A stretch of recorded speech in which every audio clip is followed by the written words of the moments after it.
আমার কাছে ঈদের মতো লাগছে। সো আমরা কোথাও ইনভাইট পেলে আসলে আমাদের যাওয়া হয়, একসাথে দেখা হয়। এখানে আসার পর আমার মাইন্ডটা অনেক ফ্রেশ আছে। প্রতি বছরই অপেক্ষা করি এই দিনটার জন্য। যারা প্রয়াত হয়েছেন আমাদের সম্মানিত সদস্য যারা, তাদেরকে স্মরণ করা, আমরা একই সাথে মিলেমিশে একে অন্যের পরিপূরক হয়ে সম্পূরক হয়ে আমরা কাজ করি। জেনুইনলি আজকে মনে হচ্ছে ঈদ এবং হয় না যে এখানে যারা সবাই আসলে ভীষণ কাছে মানে হচ্ছে আত্মার মানুষ, এবং তাদের সাথে আসলে এভাবে করে দেখা হওয়া এটা অনেক বড় বিষয় এবং আমার ব্যক্তিগতভাবে ভীষণ ভালো লাগার জায়গা এবং আমার কাছে ঈদের মতো লাগছে।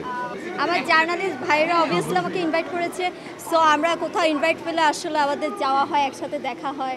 আর যেহেতু আমরা ফ্রেন্ড, এর জন্য আসলে অনেক এখানে আসার পর আমার মাইন্ডটা অনেক ফ্রেশ আছে। আর সবার সাথে আমার দেখা হচ্ছে, আমার ভাই বন্ধুদের সাথে দেখা হচ্ছে জার্নালিস্ট।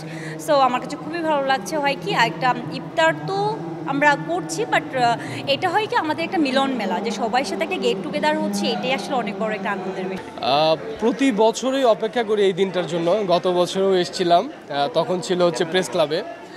আর ভালো লাগাটা অনেক বেশি, কারণ জার্নালিস্ট ভাইদের সাথে একসাথে বসে ইফতার করাটা এটা আসলে সৌভাগ্যের ব্যাপার, কারণ সবার সৌভাগ্য হয় না এটা, আমি যতদূর জানি। আজকে ছিল আমাদের বাংলাদেশ চলচ্চিত্র সাংবাদিক সমিতি বাসুসাসের ইফতার ও দোয়া মাহফিল, এবং এটা প্রতি বছরই করে থাকি। এটা করার মূল উদ্দেশ্য হচ্ছে আমরা যাদেরকে হারিয়েছি, আমাদের যারা প্রয়াত হয়েছেন আমাদের সম্মানিত সদস্য যারা, তাদেরকে স্মরণ করা এবং তাদের আত্মার মাগফিরাতের জন্য দোয়া করার জন্য আমরা এই ইফতার ও দোয়া মাহফিলটা করে থাকি, এবং সেই ধারাবাহিকতা এবারও করেছি। এবং আমার মনে হয় এবারের প্রোগ্রামটা খুব ভালো হয়েছে এবং জাঁকজমকপূর্ণভাবে আমরা করতে পেরেছি।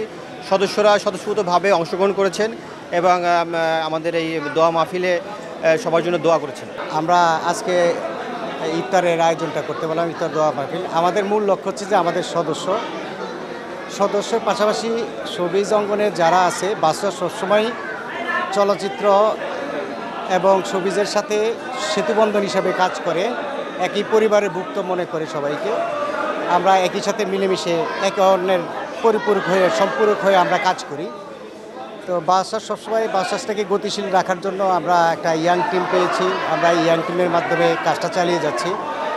ইনশাল্লাহ আশা করি যে সামনে আরও বাসরাজের নতুন নতুন কিছু আমরা গতিশীল করার জন্য, সংগঠনকে গতিশীল করার জন্য আরও ভালো কিছু করতে পারবো।